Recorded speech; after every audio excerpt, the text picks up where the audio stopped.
Bem, pessoal, o objetivo dessa aula é discutir a questão da observação.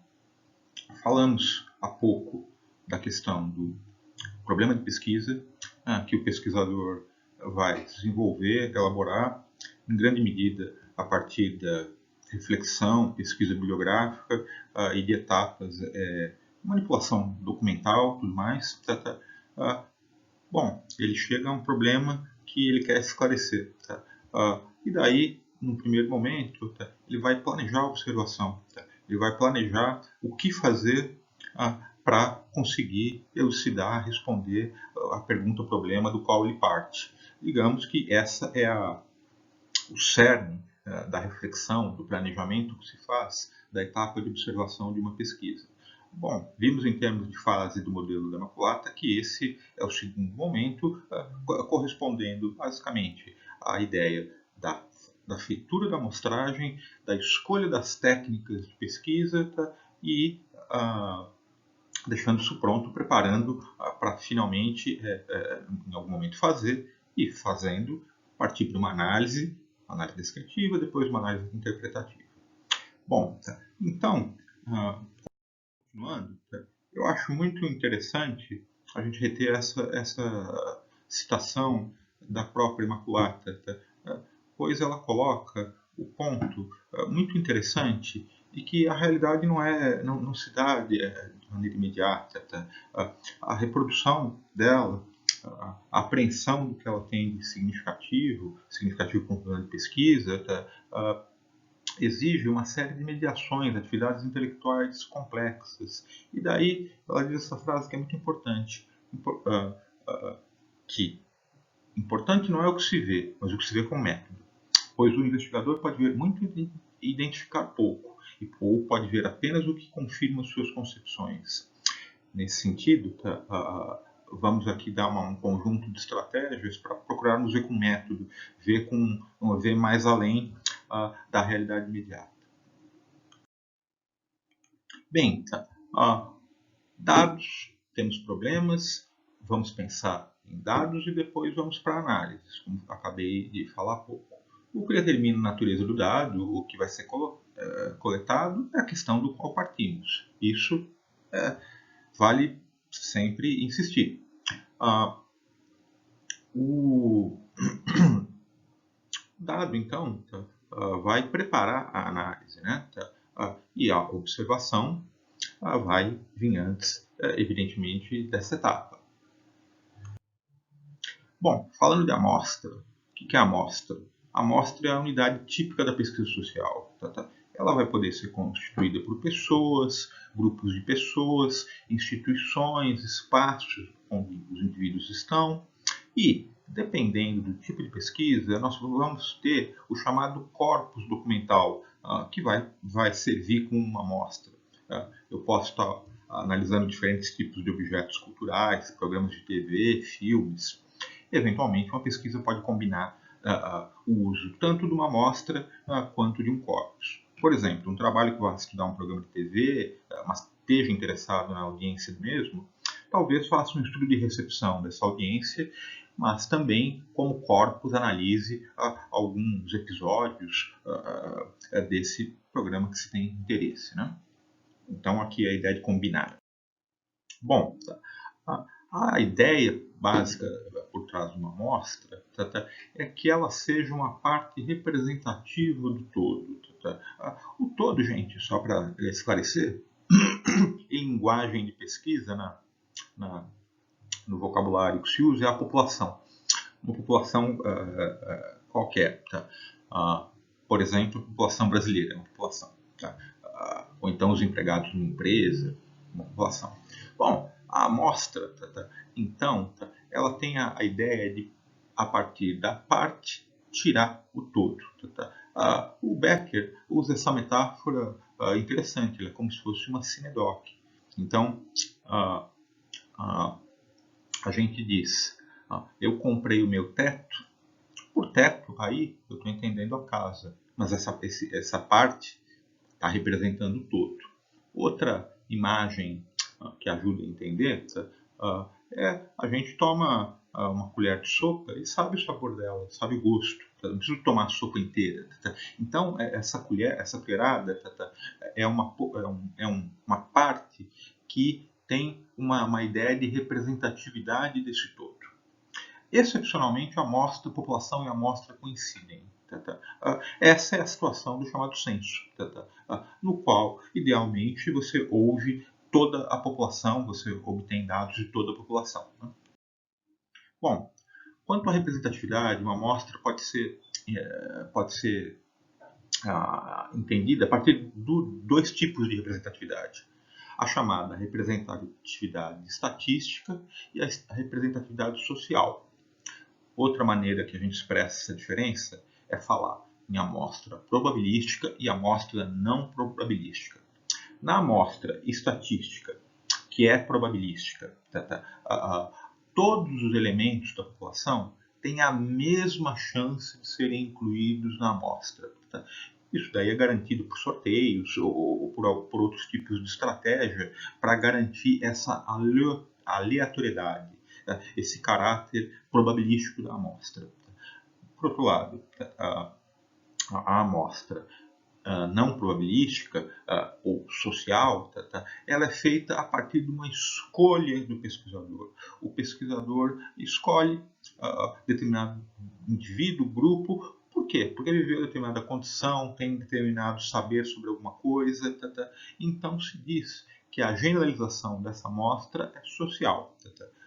Já a amostra probabilística tem a chamada generalização estatística do resultado. O exemplo básico da amostra estatística probabilística são as pesquisas eleitorais, por exemplo, no qual não se ouve todo mundo, não se está fazendo eleição. Digamos que a eleição fosse o censo.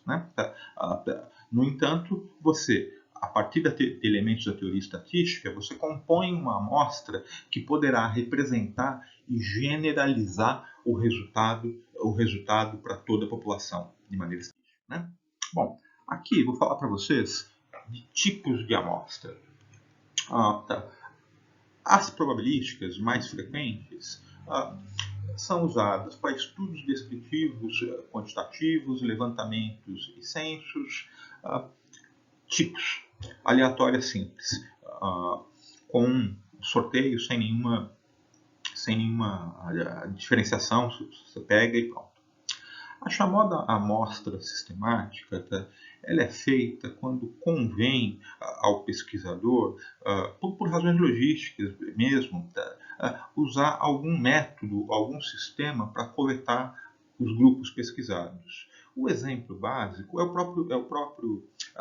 as pesquisas que são feitas em bairros, em espaços urbanos, ao invés de sortear as casas, os pesquisadores podem, uma vez que eles sabem o número da amostra e sabem o montante da população, usar algum sistema para escolher as casas. Então, para dar um exemplo, digamos que em cada quarteirão tenha 1000 casas, e o meu número amostral é 100.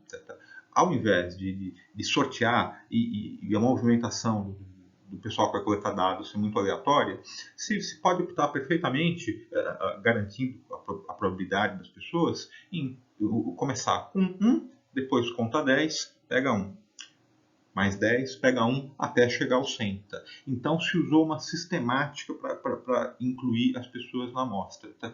Pode ser feito isso com indivíduos, grupos para compor uma amostra de pessoas, mas também é possível fazer isso para corpos.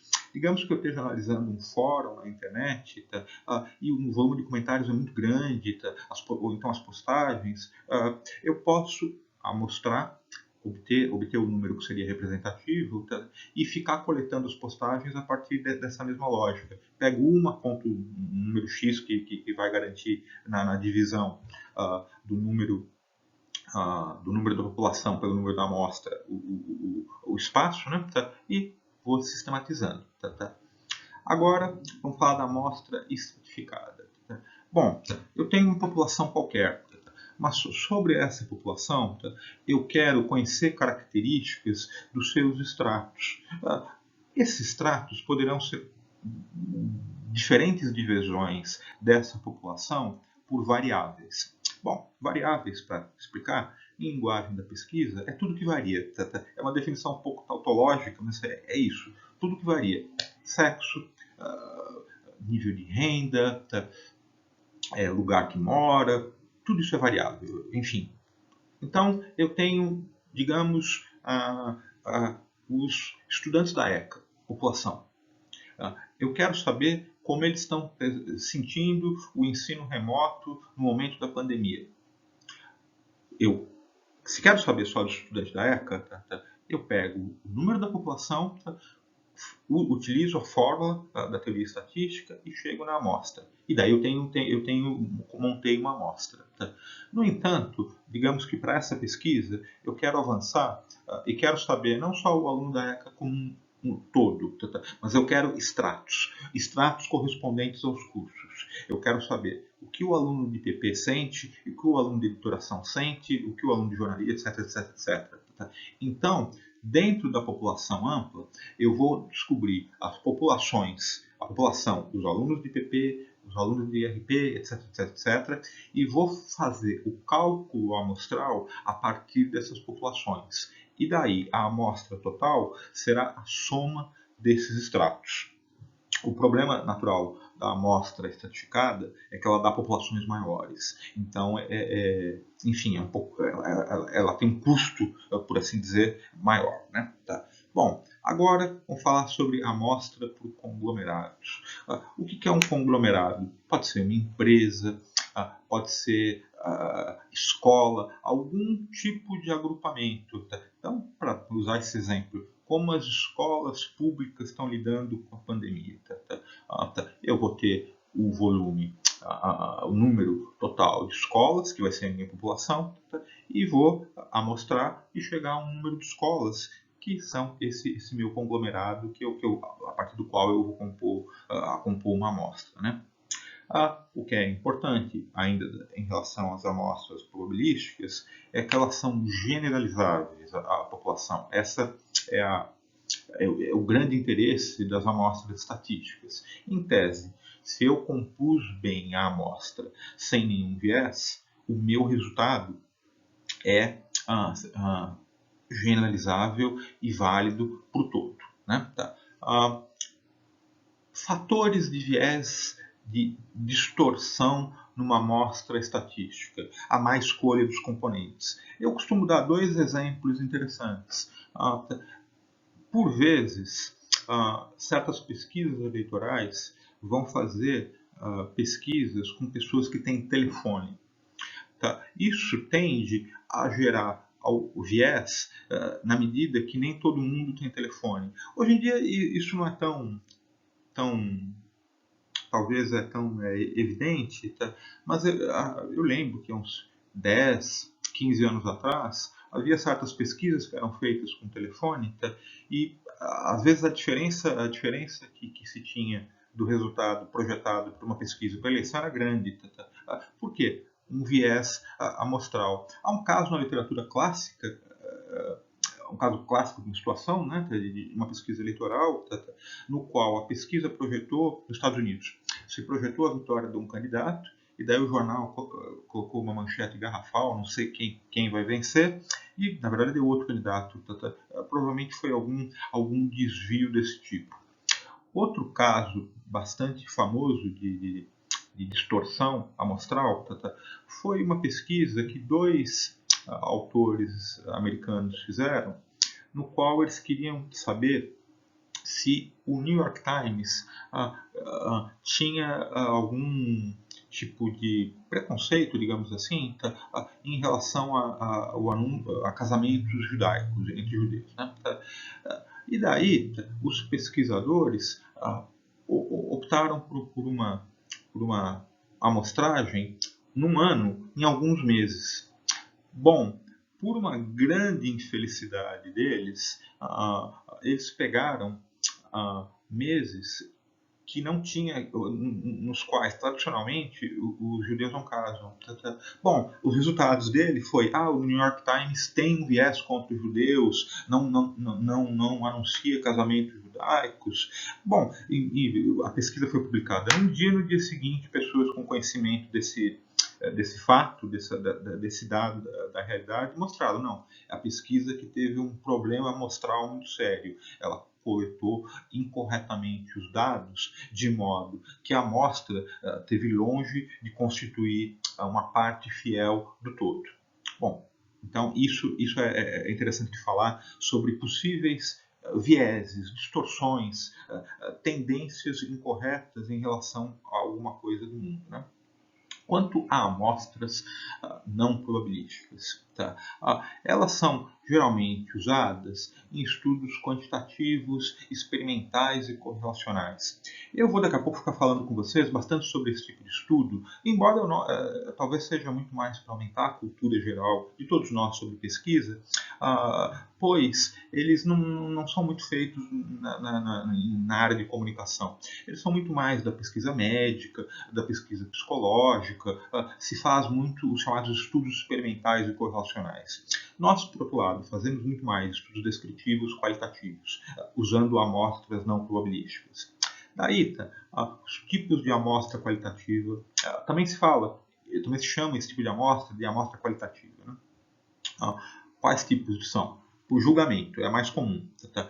Eu coloco alguém na minha amostra, pois eu julgo que a pessoa é importante. Eu estou fazendo uma pesquisa sobre bullying.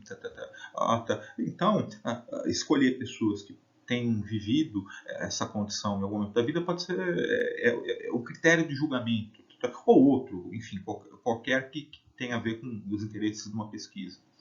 A chamada amostra por conveniência, alguns brincam que é a amostra do preguiçoso. A pessoa escolheu porque foi conveniente. No entanto, às vezes essa conveniência pode ter algum sentido interessante. Por exemplo, vocês já devem ter entrado em sites nos quais, de repente, pula um pop-up, preencha tal pesquisa, não sei o que, por favor. Quem vai responder? Uma outra pessoa responde, e ela respondeu e daí o dado que se pegou dessas pessoas foi por pura conveniência. O pesquisador não vai ter controle sobre quem respondeu, quem não respondeu. Outro exemplo de amostra de conveniência. Eu, para saber a opinião dos estudantes da ECA sobre alguma coisa, eventualmente eu posso querer fazer uma pesquisa qualitativa no qual eu vou na prainha e vou conversar com alguns. Por quê? Posso ficar uma amostra de conveniência, foi conveniente. Eu suponho que lá na prainha vão ter alunos que vão poder me dar uma média da opinião do estudante da ECA. Bom, por cotas, eu vou, por assim dizer, escolher elementos, um pouco como a amostra estratificada, que tenham esta ou aquela característica. Então, para voltar àquele exemplo do bullying, eu posso estar interessado em estudantes que praticaram bullying e estudantes que sofreram, e compondo uma cota de tanto, outra cota de tanto. A chamada amostra bola de neve, por sua vez, é uma amostra geralmente realizada quando nós temos interesse em alguma condição que é um pouco difícil de localizar pessoas. Então, eu posso, uma vez que eu localize uma ou algumas, pedir para que elas me indiquem outras pessoas que tenham essa mesma condição e possam ser parte da nossa pesquisa.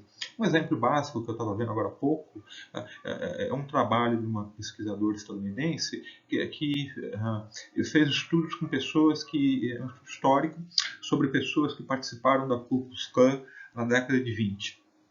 Difícil, né?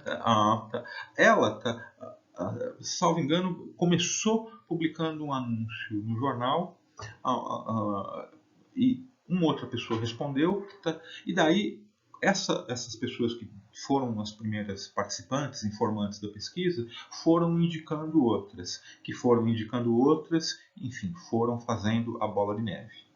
Se diz que a conclusão não generaliza estatisticamente a população.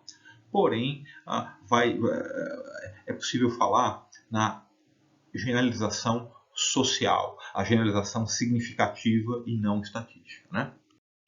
Agora, sobre amostras, pessoal, eu só queria dar um pequeno exemplo de uma fórmula muito comum para calcular uma amostra estatística. Eventualmente, vocês poderiam até utilizar essa, essa fórmula caso vocês queiram fazer algum cálculo ou mesmo alguma pesquisa quantitativa. Tá? N, tamanho da amostra. N maiúsculo, tamanho da população. N0 é a chamada primeira aproximação do tamanho da amostra. E E0 é o erro amostral. E daí, o que é? Tá? Eu vou definir um nível de confiança. Tá? Geralmente ele é em torno de 95%. Isso quer dizer que 95% das vezes que fizerem essa pesquisa, o resultado vai estar dentro das margens de erro. Ao mesmo tempo, eu vou estipular um erro amostral. O erro amostral é aquele famoso mais ou menos das pesquisas. Né? É comum ser entre 3 e 5. Naturalmente, se eu escolho 5, a minha amostra vai ser menor do que se eu escolher 3. Daí eu calculei, deixo aqui para vocês o exemplo, né? Numa amostra, digamos que eu estou pesquisando professores e quero saber como eles estão dando aula na pandemia, tenho 1000 professores, escolhi um erro amostral de 5, daí eu vou chegar a 286 professores nessa minha amostra. Reparem que eu não estratifiquei. Se eu quiser saber o número de amostra com base nos professores homens e mulheres, eu teria que fazer primeiro o cálculo de um, depois de outro, somar e ver qual seria o número que daria. Né? Bom, o número da amostra quantitativa é, portanto, dado pela teoria, né, estatística, que vai nos dar essas fórmulas para garantir como fazer uma amostra. Né? E em termos de amostra qualitativa, alguns autores vão notar que, nesse caso, a amostra deve ser grande o suficiente para que o objetivo da pesquisa se cumpra, mas pequena o suficiente para que o pesquisador possa aprofundar e dar o devido detalhamento analítico que a pesquisa qualitativa merece. Alguma outra abordagem para essa questão é a chamada saturação amostral na amostra qualitativa. Quer dizer, eu vou colocando pessoas na minha amostra e obtendo informações. E vai se chegar a algum momento onde não vem mais informação nova. Não vindo mais informação nova, se diz que a amostra saturou e o pesquisador acaba. Essa é uma abordagem para pensar a amostra qualitativa, além dessa do Moreira e Kalev.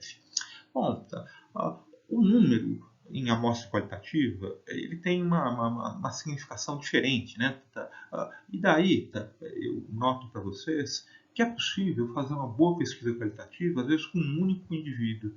Se esse indivíduo tem a informação, e qualidade informativa e capacidade de nos transmitir essa informação, uma pesquisa qualitativa pode ser feita com um exemplo clássico da literatura, é uma pesquisa dos autores da Escola de Chicago sobre um ladrão. O sujeito tinha tido a vida dele inteira, profissional, entre aspas, né? Como ladrão, ele tinha muita informação, então ele sabia muito sobre o submundo, e ele, unicamente, ele foi a amostra de uma determinada pesquisa qualitativa. Né? Bom, também vale notar que o pesquisador qualitativo coleta muito material, então tem que sempre pensar em relação ao tempo, como vai lidar com isso no tempo do projeto. Né? Então, pensar no tempo e como selecionar aumenta o realismo dos pesquisadores. A amostra, no fim das contas, vai ter uma relação muito estreita com os dados coletados. Maior uma amostra, maior o volume de dados. Ou se a amostra é qualitativa, o dado também tende a ser maior, descritivo. Se a amostra é quantitativa, às vezes um pouco mais fácil, né? São dados mais simples, mais brutos, sujeitos a análises quantitativas, nos quais tem tabulação, tudo mais, tem a sua complexidade, só que tem também a sua facilidade. Né? Agora, ainda sobre amostras. Um pesquisador pode, a gente já disse, né, combinar um corpus e uma amostra numa pesquisa. Porém, é possível também combinar diferentes tipos de amostras. Na verdade, isso é muito comum na chamada pesquisa de métodos mistos. Isto é, aquela pesquisa que combina estratégias quantitativas e qualitativas. Daí vai se compor a chamada amostra entrelaçada. Então, vou dar um exemplo para vocês. Eu posso fazer um grande levantamento quantitativo sobre alguma questão, e depois, dos indivíduos que foram pesquisados quantitativamente, escolher alguns para fazer entrevista, grupo de discussão, numa amostragem não probabilística, numa amostragem qualitativa. Então, compus aí a chamada amostra entrelaçada. Bom, agora, vou avançar um pouquinho. Discutindo aqui, eu queria discutir com vocês um ponto que é onde a gente pode localizar as técnicas de pesquisa no nosso trabalho. Aí, numa etapa de reflexão metódica da pesquisa. Muitos autores, é muito comum a noção de delineamento, abordagem, desenho ou ainda planejamento de pesquisa. O que é isso? É o plano e a estrutura da investigação concebido de forma a obter as respostas para as perguntas da pesquisa. Né? Pois bem, exemplos de delineamento. A etnografia é um delineamento, a análise do discurso é um delineamento. Só que dentro de cada delineamento, nós vamos ter o conjunto de técnicas de pesquisa que corporificam, dão forma a esse delineamento. Então, no caso de uma etnografia, eu posso coletar postagens, entrevistar os membros da comunidade, e essas serão as técnicas. Então, o que tem que ficar claro de interesse aqui é que nós temos um delineamento geral que é composto por um conjunto de técnicas de pesquisa que lhe dá suporte e que lhe dá sentido. Né? O pesquisador, novamente, vai escolher algum delineamento porque ele tem a ver com o problema. Como eu já disse, isso daí está bastante ligado à instância metódica, de método da pesquisa. E eu vou mostrar para vocês uma tabela para a gente pensar, para eu apresentar outros delineamentos para vocês, com base na seguinte característica: o tipo de dado obtido e a forma de análise típica desse delineamento. Então, a figura é essa daqui. Eu tenho dados quantitativos e qualitativos, e eu tenho formas de análise quantitativas e qualitativas. A pesquisa experimental, a pesquisa ex-post-facto, daqui a pouco eu explico para vocês o que é, a pesquisa correlacional, o levantamento, também chamado de survey, são todas pesquisas que utilizam dados, delineamentos, né? Que utilizam dados quantitativos em análises quantitativas. Por outro lado, eu posso, a partir de dados quantitativos, fazer também certas análises quantitativas.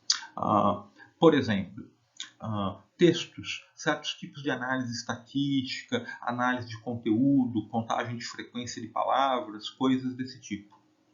Bom, agora, dados quantitativos e análises qualitativas.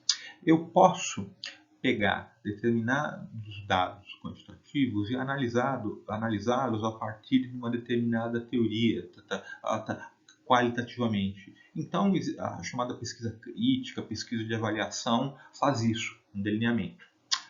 Por sua vez, dados qualitativos e análises qualitativas resultam em delineamentos como esses daqui: pesquisa bibliográfica, pesquisa documental, pesquisa histórica, o chamado estudo de caso, a etnografia, a pesquisação, o participante, análise do discurso, todos esses delineamentos utilizarão dados qualitativos, também fazendo análises qualitativas.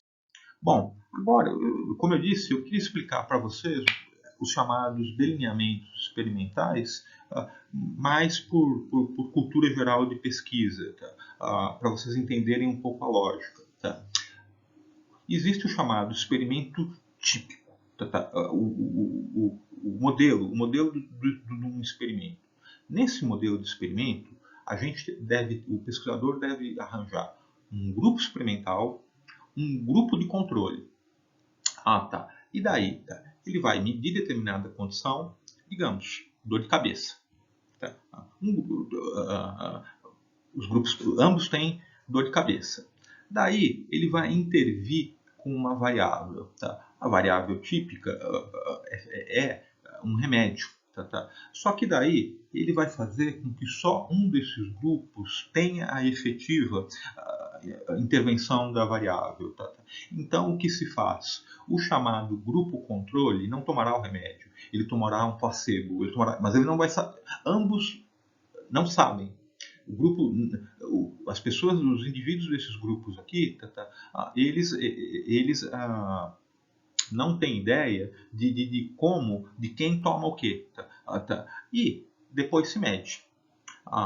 Se o grupo que teve a intervenção melhorou e o grupo que teve o placebo não melhorou, evidentemente que nós podemos dizer que a variável teve um efeito. E, portanto, comparando resultados, eu posso dizer que esse remédio funciona.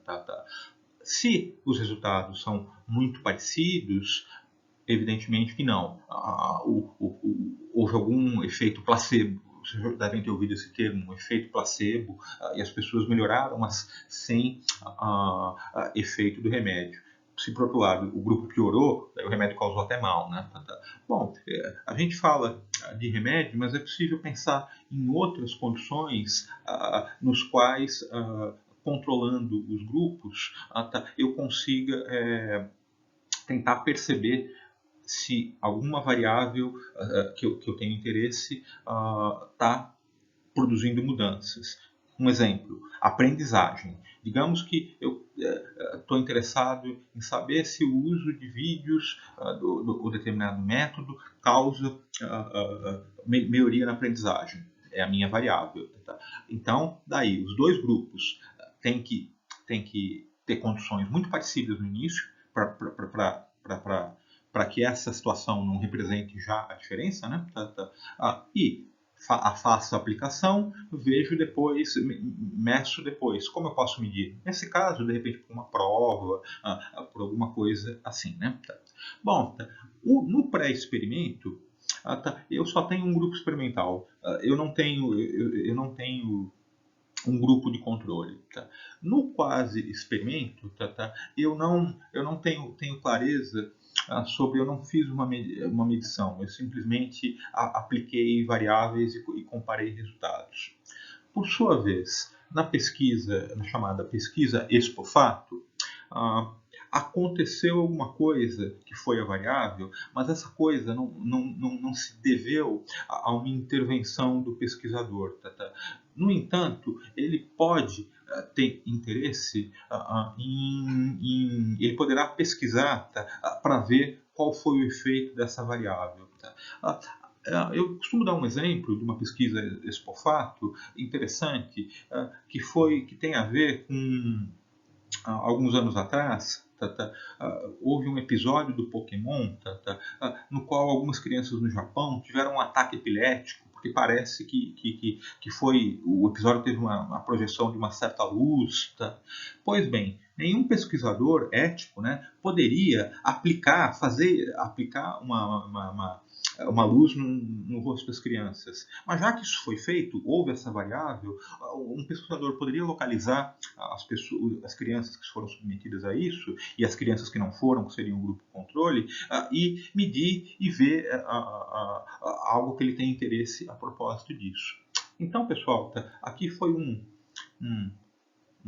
panorama dos chamados delineamentos experimentais. Não são muito típicos da pesquisa em comunicação, são mais típicos da pesquisa em psicologia, da pesquisa em área médica, mas em toda pesquisa que tenta correlacionar a ação de uma variável a outra.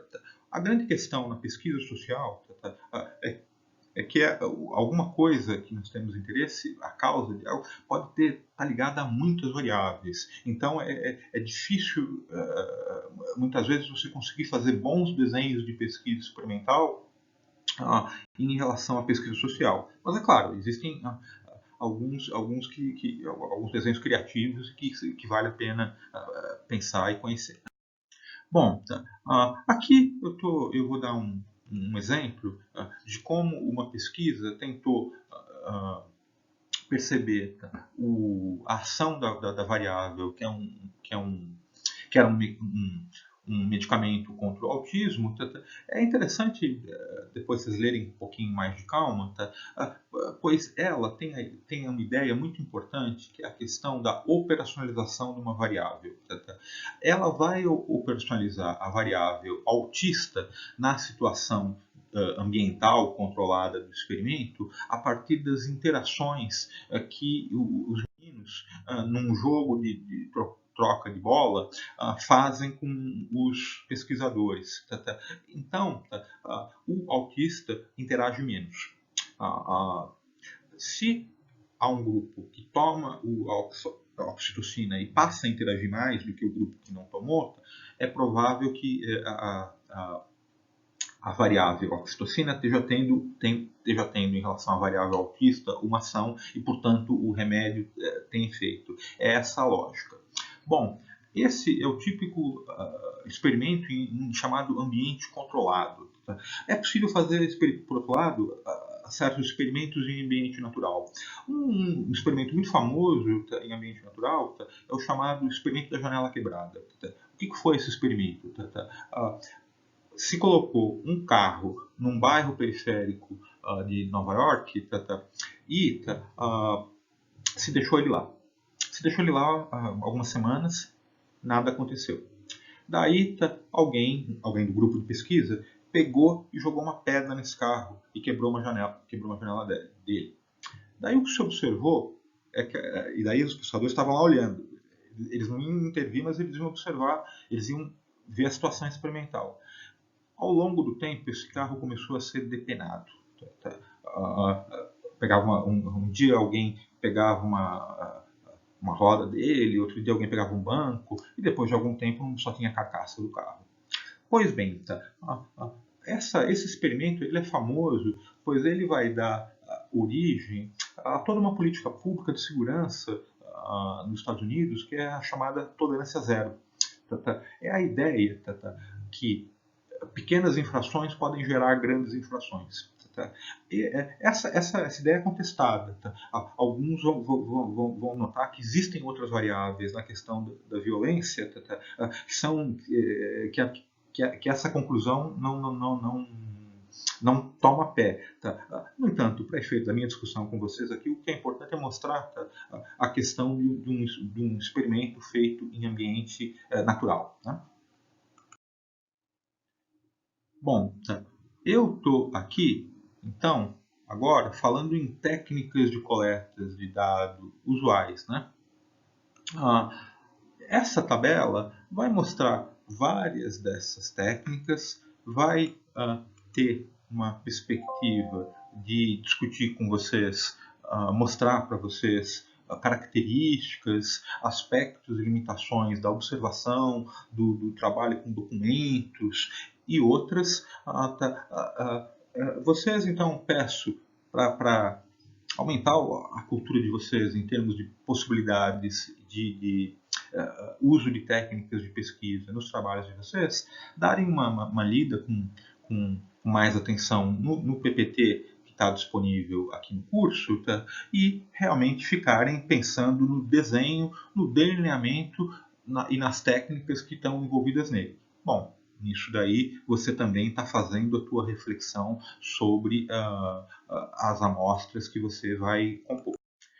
Bom, em síntese, você tem um problema definido, formulou hipóteses, começa a planejar, a fazer o planejamento metodológico do trabalho. Como responder a pergunta de investigação.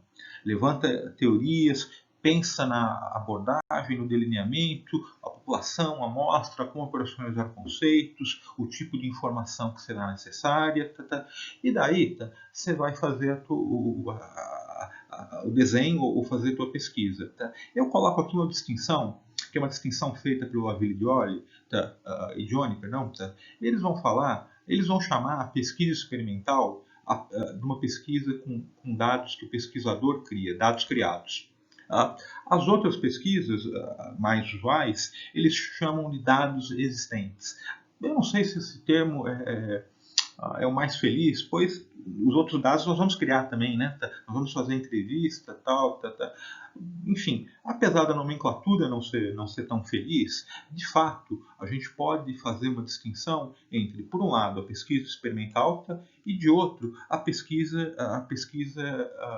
não experimental, que daí vai envolver observação, feito de questionários, análises, documentação, tudo mais, eventuais testes que você faça para ver o instrumento, tudo mais. E uma vez que coletou os dados, vamos para análise. E justamente o tema das análises vai ser a nossa discussão no nosso próximo encontro. Pois bem, aqui estão as referências dessa nossa discussão de hoje. E eu espero que tenha sido esclarecedor em alguma medida os pontos que eu coloquei para vocês aqui. Tá bom? Então,